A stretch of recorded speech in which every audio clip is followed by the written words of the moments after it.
This is Caitlin, your host of the NoSleep4Dramas podcast, where we get no sleep and survive on coffee to watch just one more episode at night.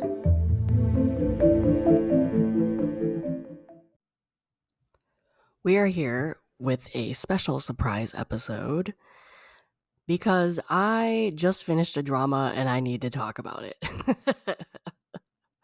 I also need more people to watch this drama so we can get a season 2. And that is the Japanese drama House of Ninjas that dropped on Netflix on the 15th, 14th of February. It's 8 episodes. It's a Japanese drama. And I have so many thoughts about this. One, I think more people need to watch it because I'm not seeing a lot of people talk about it. And the people I do see, while it's not a 10 out of 10 drama, including myself, it has potential and it has a lot of things to like about it. And I wanted to do a podcast episode on it so people would know about this drama and will go watch it.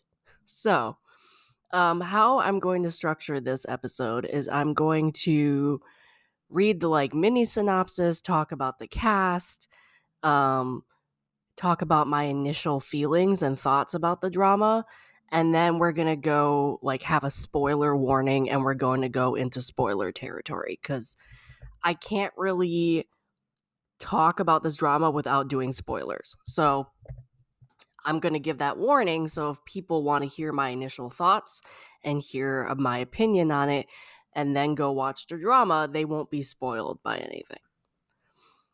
So House of Ninjas is, as I said, is an 8-episode drama. It's on Netflix, and very short synopsis is it's set in modern day Japan, and it tells a story of a family, the Tawara family, who are essentially ninjas, or in their words, they're shinobi. That's what they call themselves. And they pretty much are like the last ninjas that exist to our knowledge. And they have given up being shinobi due to a incident that happened 6 years prior to this drama.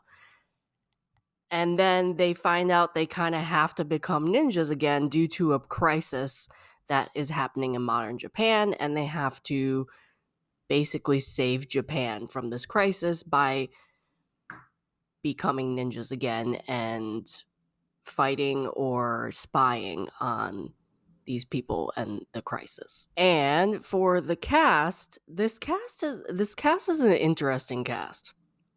So we have Kaku Kento as the main lead person.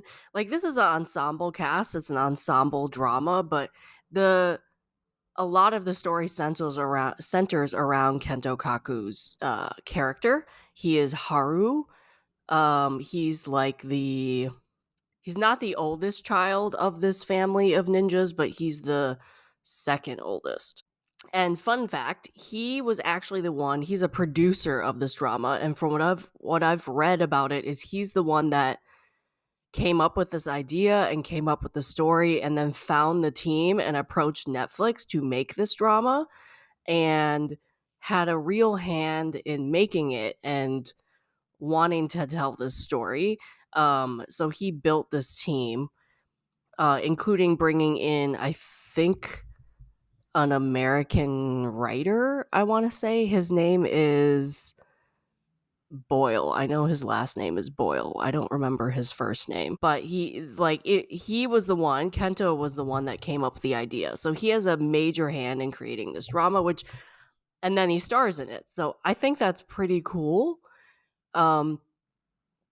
It does have a page on MDL, and I think other than the Boyle guy, which I want to say is David Boyle, everybody else is Japanese, in the production, both the cast as well as the crew and everything. It was made in Japan.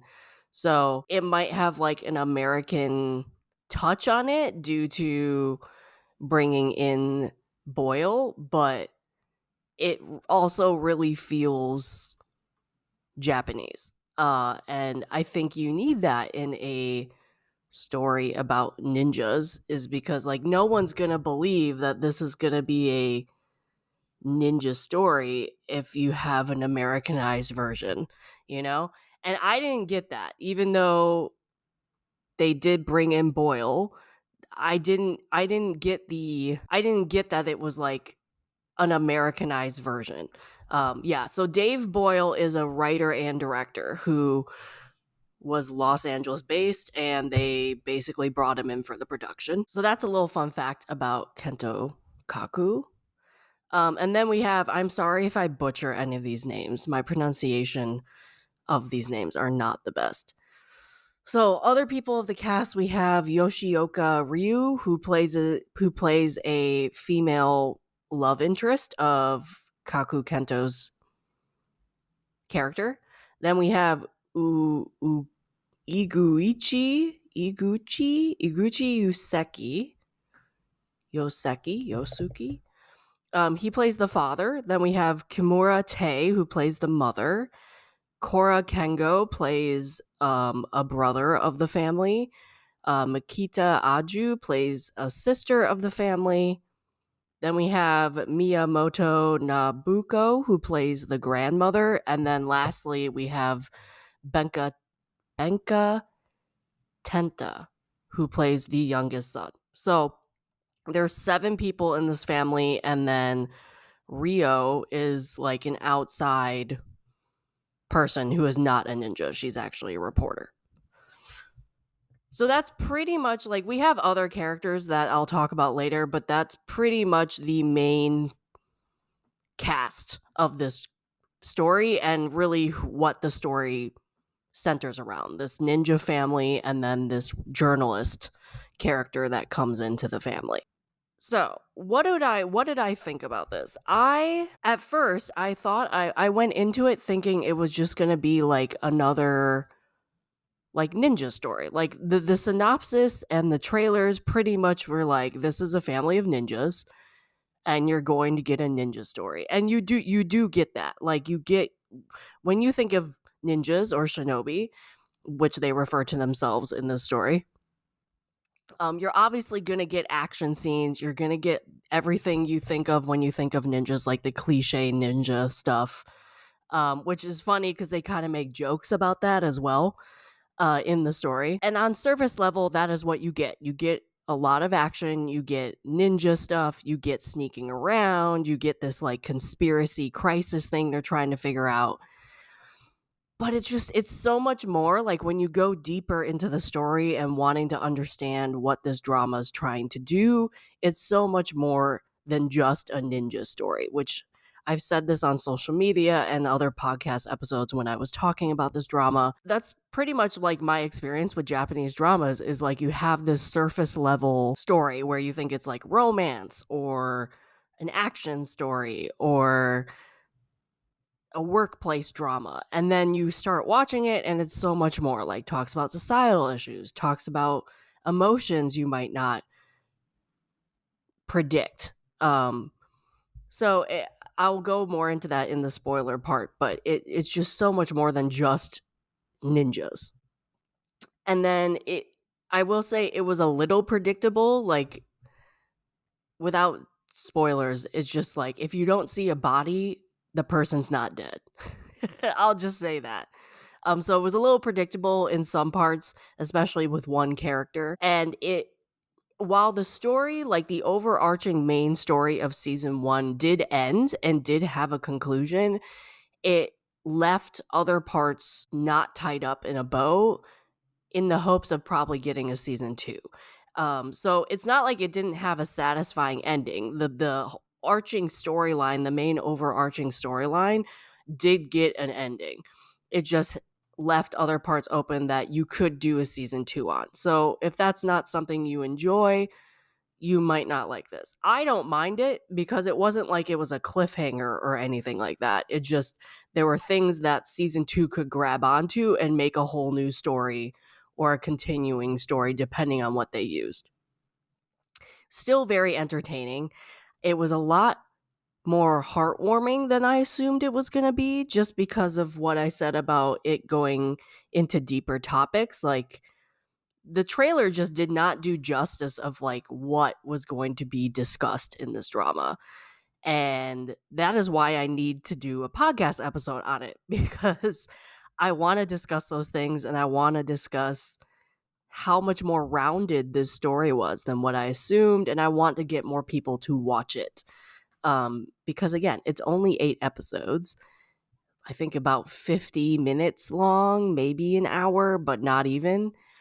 And it was surprising. It was a surprising watch, and I don't see a ton of people talk about it or talking about it. So either people didn't watch it, and now I'm telling you should if you want to try it out, or they didn't like it, and then I understand why you wouldn't want to talk about that, because I don't talk about things I don't like. Okay, so I think that's pretty much what I can say without spoiling anything.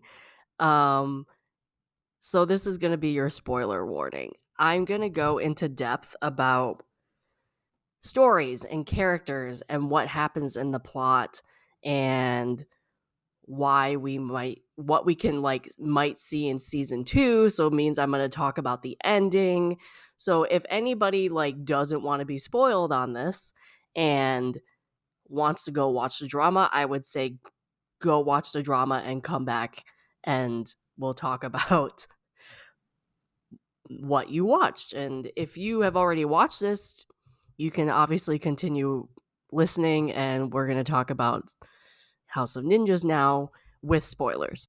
Okay, so I guess I'll talk about the family first, because again, the main topic, so you have these ninjas, right? You have ninjas, or shinobi, you have the concept of these shinobi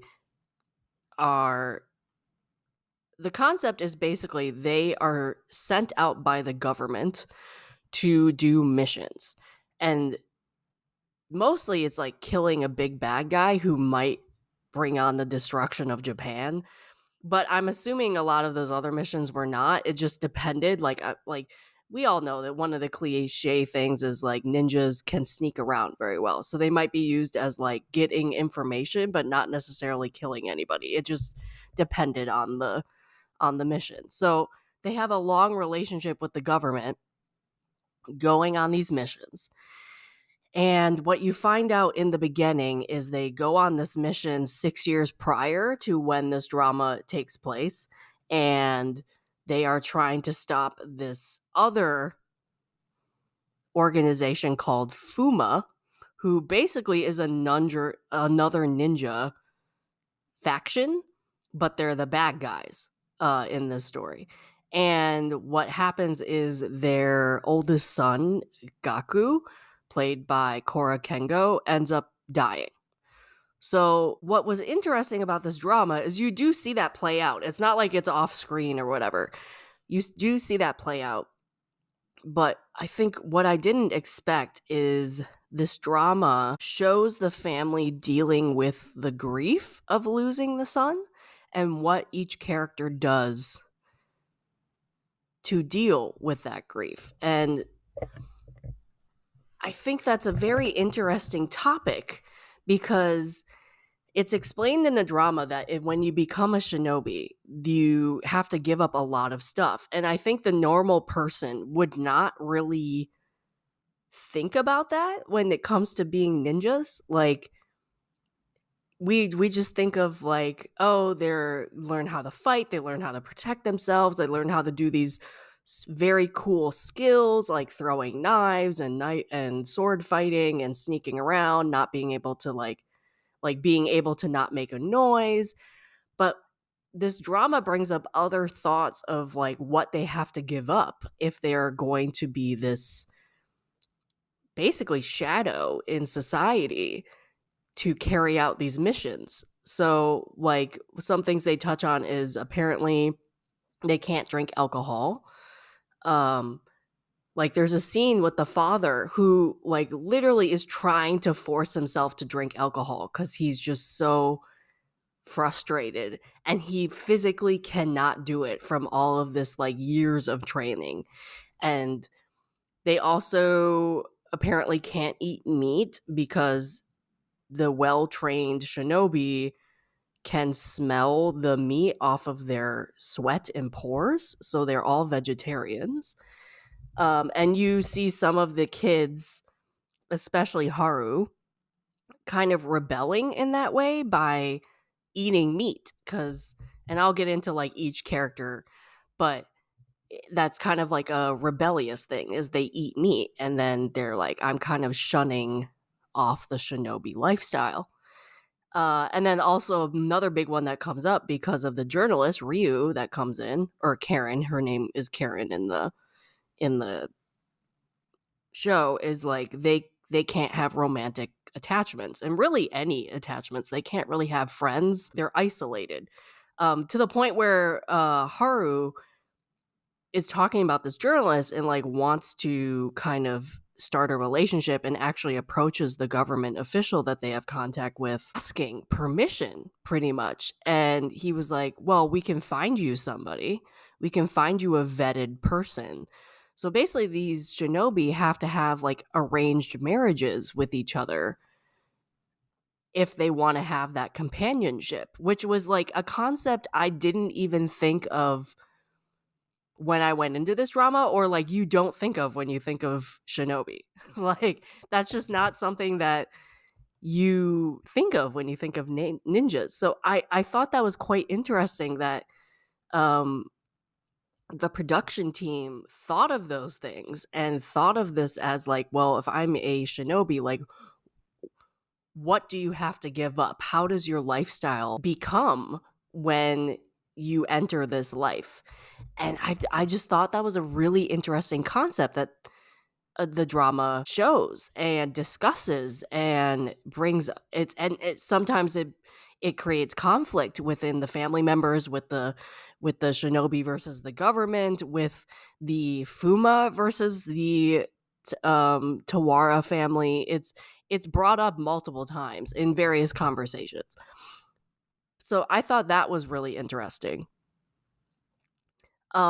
So back to like the grief part. So they lost their brother. It's been 6 years, and it was interesting to see how all of these family members dealt with it. So we had the grandmother who kind of just watches over. She's retired, so she can eat meat. She can do whatever she wants, but she kind of still lives with the family, obviously keeps all the secrets. Kind of just watches over everybody, is pretty much a little more silent than the other ones. Riku, who's the youngest, was like a baby when the brother died. So he doesn't know anything about the brother, pretty much anything. And also, due to the family grieving and the parents grieving of having lost their son, Riku also is not a shinobi.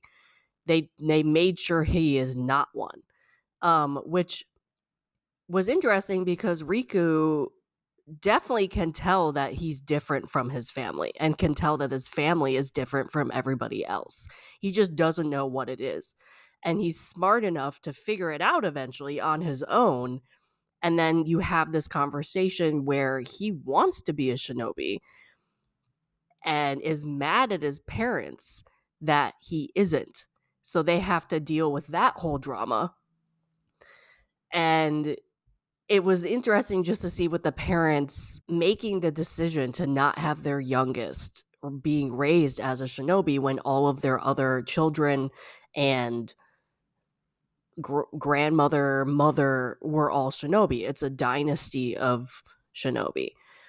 So I feel like that was kind of part of grief, is they decided not to allow him to be a ninja in order to not have it happen to one of their children again. The sister Nagi, played by Makita Aju, she had a really close relationship with the oldest brother. He trained her, so she's secretly kept up with her shinobi skills by stealing things from like high security places like museums, but then returns it later. So that creates a whole drama within itself, because eventually the police get involved and try to find her and then find out about them. And that's a whole drama-filled thing. But her style of grief is she wants to keep the promise of having her skills up to par if anything should happen, even though they are not shinobi at the moment at the beginning of drama. After the son dies, they decide to quote unquote retire and move to this house and not do it anymore. And she made the promise to the brother that she would not just stop being a shinobi. She wanted to keep her skills up. The father, I think he did it. He was the one that really was like, we're not doing this shinobi business anymore. We're not being ninjas, because part of it, I think it was grief. He didn't want his children to die. He didn't want anybody in his family to be hurt again. And I think he took a drastic measure of saying, we're just retiring. We're not doing this anymore. And he didn't really in the middle of the drama, he realizes that he didn't consult with his family, and not all of his family was okay with the decision, because he wanted a normal life. But I think it's the same reason why they didn't have Riku train as a ninja, is like they wanted their family to be normal. And the thing is, they aren't normal. They can't be normal, because over time, over these 6 years, some of them have become restless. Like the sister is going out stealing things from high security museums. The mom is a stay-at-home mom, a housewife, but she steals things from the store to keep up her skills. Like she wants to be a ninja again. She misses it. And even to an extent, the father is he's working with this sake company as like a front. He doesn't even drink alcohol, so that's hilarious. And the fact that like they have this sake company as a family business, but none of them can drink alcohol. And he's just trying to live a normal life, but he doesn't realize that he's overprotecting his family and not really listening. And even though he's the head of the household, the brother, really, the Gaku, was really the glue that held this family together, and the family really doesn't know what to do now that the older brother isn't there. And then we have Haru, who you learn through the drama is like he blames himself for his brother's death because he didn't fulfill a mission to the 100% quality that you should. He didn't kill somebody. And that somebody that he didn't kill ended up killing the brother. And so he has blamed himself for the entire time on his brother's death. And he hasn't told his family. He hasn't told a soul that he blames himself and what actually happened and the circumstances. So he feels that he can't be a shinobi because he can't kill anybody. He has nightmares from that night, but he also can't be open to his family. His family doesn't know. And that was such a heartbreaking scene when his family found out that he had been keeping this secret the entire time. And knowing that even though they're really this close-knit family dealing with grief and dealing with the loss of the brother and dealing with just life drama in general, the fact that their son couldn't open up to them hurt them. Like the parents actually had a conversation of, are we good parents? Have we been doing this well? And really examine themselves as parents. And so he's kind of off doing his own thing where he's eating meat. He has this job that has nothing to do with the sake company. He isn't training. Like he's trying to not be a shinobi due to partly grief because he doesn't want to face the fact that his brother died because of him. That's his idea. But also he's rebelling. He doesn't like the government having his family go out on these missions. He doesn't like the fact that like he can't have a normal life and he's been pushed into this life. So it was interesting to see all these people kind of deal with the grief differently and just have these discussions of grief and have these discussions of Gaku. And because really at the beginning of the drama, the fact that Gaku's dead, you kind of get the feeling in the family that there was happiness before when the older brother was alive, and now it's kind of desolate. It doesn't have that same life. And I thought that was really interesting because, on the surface, you have ninjas and you have this action filled drama, but underneath it, it's a drama about family. It's a drama that this family is trying to figure out how to live and how to coexist with themselves while dealing with really real life issues and problems that a normal family would go through. Like, you have grief, you have Nagi, who's a normal college student, so she's dealing with normal college stuff. You have Yoko, who's the stay-at-home mother housewife who is bored. And I think that's like sometimes stay-at-home housewives can get bored. I mean, or you have Riku, who is trying to be a normal kid but realizes his family isn't normal, or he thinks he's not normal. And then you have the father who is trying to run this business, is not doing well. The business is not doing well. So he has the normal stresses of running a business and then coming home and realizing his family isn't doing well. So I thought that was really nice to see, that it was a normal family drama. If you took the ninja part out of it, you would still have a rich story to discuss and to watch and see how they moved through life, dealing with grief and dealing with the normal family sibling drama that would come up. I mean, we had arguments with the siblings. We had arguments with the parents. Like, one of the funny scenes was the father had a new manager come in, and she was a young woman about the same age as the wife, probably about 30 to 40. And he gets a phone call on one of their missions, and it's the manager, like, "Hey, you're late. We had a meeting. I wore your favorite color." Kind of flirting. And all you see is his wife, like, looking at him, like side eyeing him. And then you add on the fact that they're both very skilled ninjas. It's like she's gonna kill you in in his sleep, dude. Like, it was hilarious. And that was just like, that was nice to see. That was nice to see that you have this story that's so rich with just ninja lore and ninja culture, but then you also have a family drama. So that was one of the main reasons why I wanted to talk about this drama, because a lot of people, I think, will just like this because they like action and they like thriller, and then some people might avoid it because that's all they think is going to be in this drama.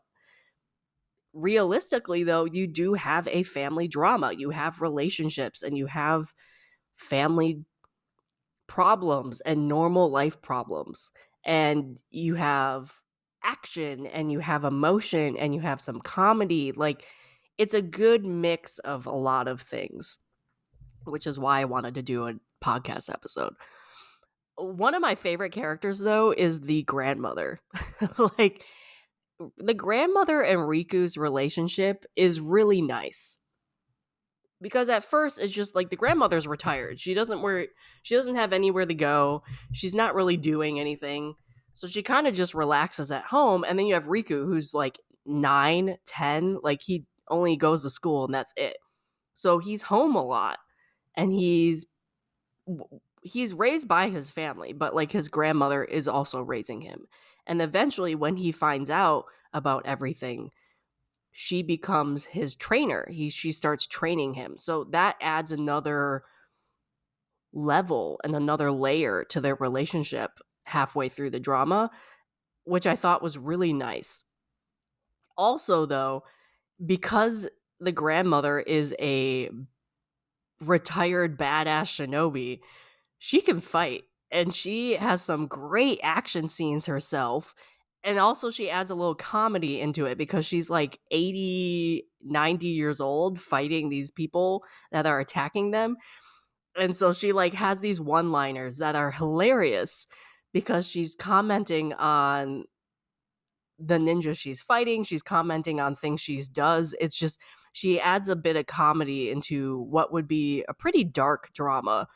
So I loved her. I thought she was a refreshing character in this story a lot of the time.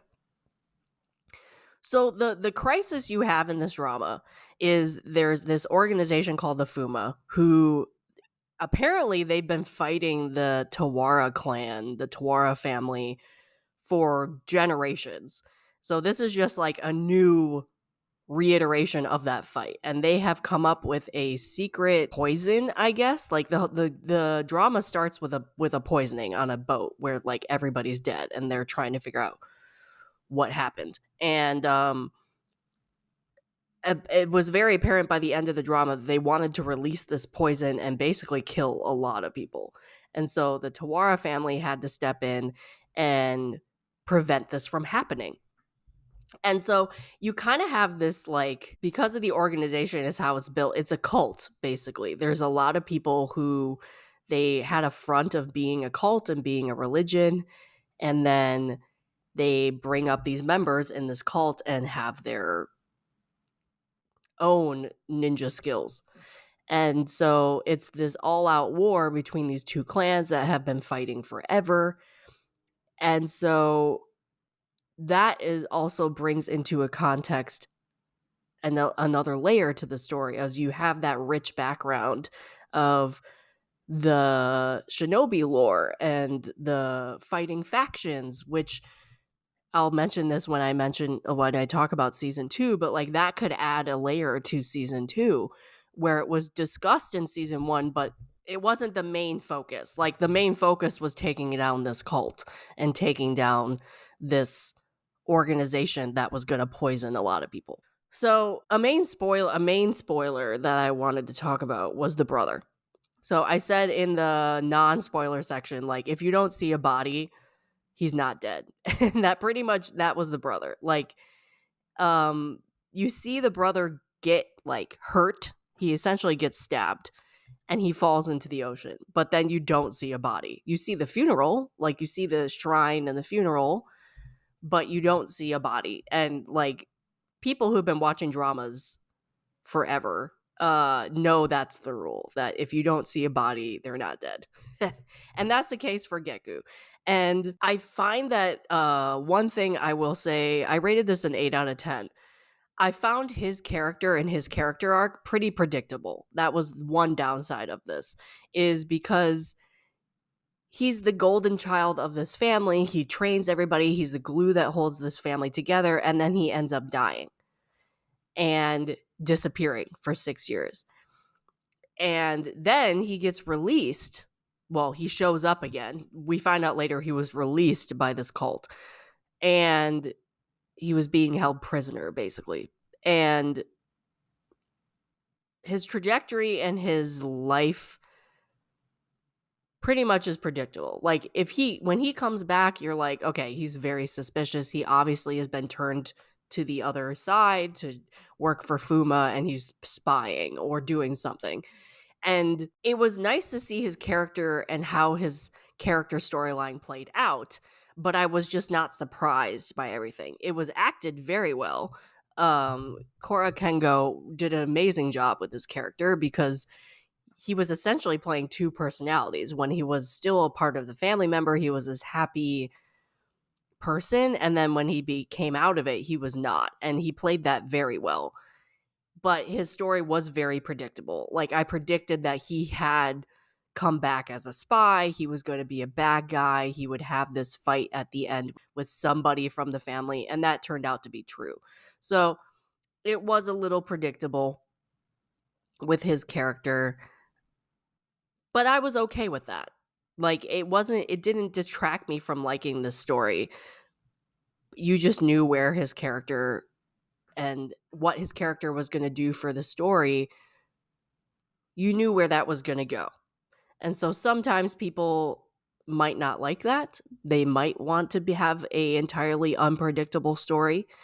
But I mean, I did spoil what happens to his character, but like, you will know that watching it. So it's just, that's where the storyline went. The other part is with season 2. So They stopped the bad guy. They stopped this organization from releasing this poison thing.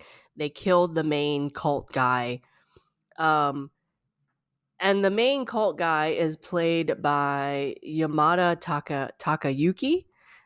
His name in the story is Yusuke. And then his right hand woman, Ayame, played by Naka Bambi. Ayame is cool. Like, she's this badass evil shinobi person who actually has quite an interesting backstory. They didn't go very much into it, but you get these snippets that I think added to her character, which I quite liked. But they're pretty much the two big baddie people, and then you have Gaku eventually. So they kill Yosuke at the end. Then he has this battle with his brother, which you do see coming. And he doesn't end up killing the brother.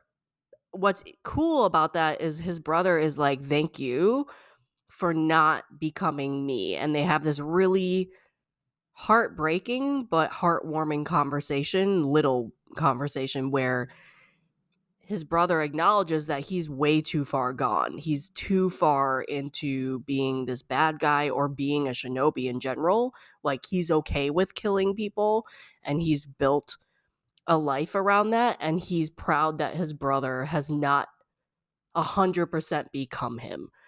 Even though I think at that point his brother has accepted the fact that he's going to have to kill people. Like, I'll explain that in a little bit, but I think his brother also was okay with that, but Gaku killed the main guy to prevent that from happening. So he gets away, the brother, and at the very end you see the brother and you see Ayame and a couple other of the cult members, but mainly it's Gaku and Ayame who approach this politician that you've seen the entire drama. And it's revealed at the very end that this politician is also a part of this Fuma clan. So with season 2, they've opened up a story with using this politician, with Gaku running this new Fuma clan because he took over as the head of this evil clan. I mean, Riku has started his training, so you could push it up a few years and have Riku become older. And then another thing is with Karen and Haru. So Karen and Haru definitely have developed feelings for each other, and Haru, in order to save her life, because the government basically is like, you can't have romantic relationships, so we have to get rid of her. She knows too much. In order to save her life, Haru's like, okay, I won't have a relationship with her, and I will be a ninja for the rest of my life and work for you, but you can't harm her. And if you do, that breaks our agreement. So Haru walks away and leaves her alive and accepts the fact that he has to be a shinobi and has to live the lifestyle, and 100% accepts the fact that he's going to have to kill people. So with season 2, you could even bring her back and have him break his promise and have that all be a drama. I mean, there's so much you could do with season 2.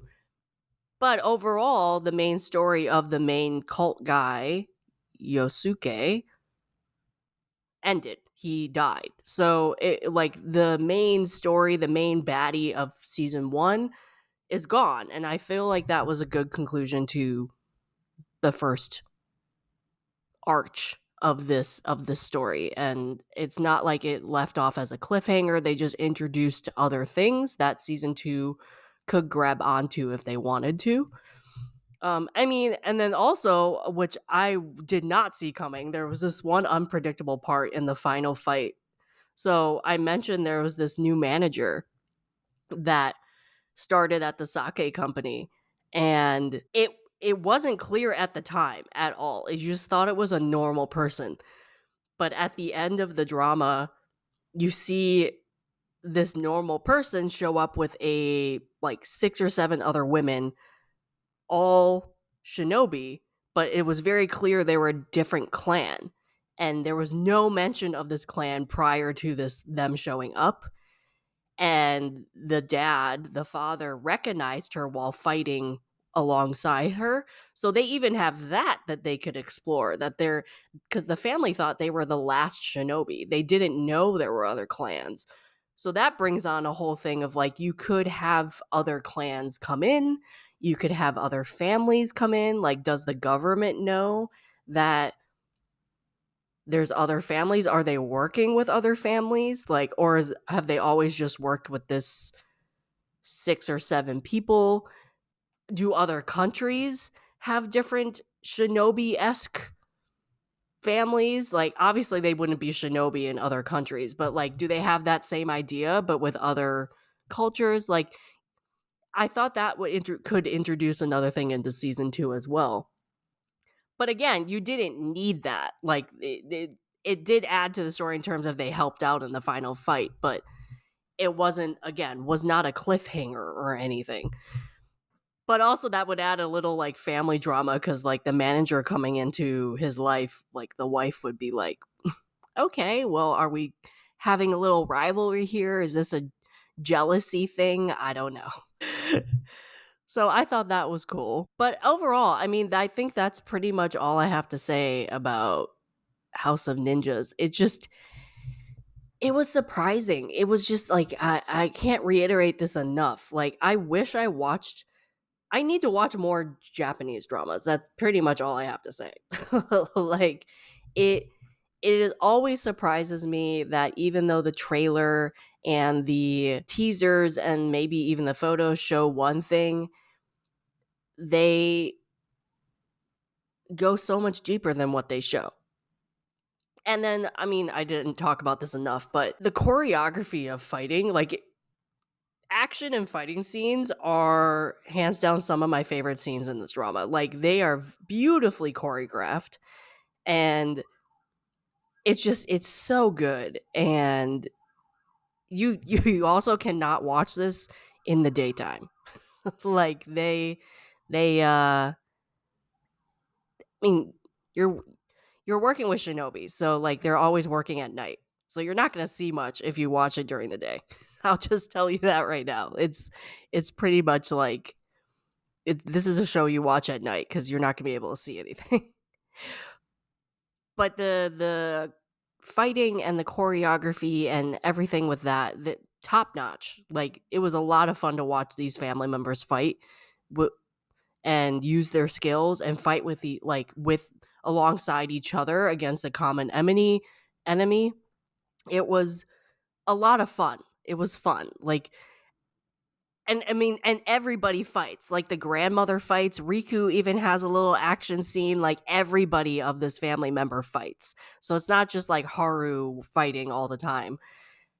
And there's some epic action scenes, and I would recommend this drama alone just on action scenes, but there's so much more than just the action scenes. So that's pretty much all I have to say. It's a family story who are trying to find themselves again after this tragic incident, and then you add ninjas to it. And it's a believable family drama. It's not just like this family drama that's using ninjas to attract audiences into a story. Like, it's a heartwarming family drama that then you add the ninja part of it, and the lore that goes with ninja, and the traditions that go with being a shinobi, and the generations of it too. Like, and this is an original story. It's not based off of anything as far as I'm aware, except obviously the actor who played Haru came up with the idea. So it's it was so well done. And I just can't speak enough of, like, I love the fact that it explored what being a shinobi in modern Japan would be like. And it brought up things where, like, you normally wouldn't think about, like eating meat. Like, who thinks of that? Who thinks of having to live this isolated life and not being able to eat meat because the people you're fighting that night might smell you? Like, I was like, wow, this is interesting, to say the least. And Yeah, I mean, I'd say if you're looking for something different and thought-provoking, check this one out. And that's why I wanted to wanted to do a special podcast episode on it, because I think it has something that a lot of people could relate to, or has something that people would enjoy. And I'm hoping more people will watch this drama because I need a season 2. So, if I have said anything to pique your interest, please go watch this on Netflix. I would greatly appreciate it, because then we might be able to get a season 2 out of it. But that's all I have to say on House of Ninjas. If you want to continue the conversations about dramas that were started in this episode, you can find me on Instagram, TikTok, and Twitter under the username NoSleep4Dramas. That is no sleep, the number 4 dramas, just like in the title of the podcast. This podcast is also an expansion of my blog, so you can visit my blog at www.NoSleep4Dramas.com, the number 4 dramas.com, and find multiple years of blog posts already available at your fingertips. All links are in the description of this episode.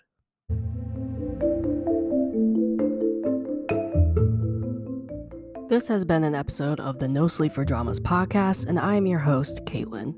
I will see you here next time, and I hope you get no sleep chasing the next episode just like me. Good night.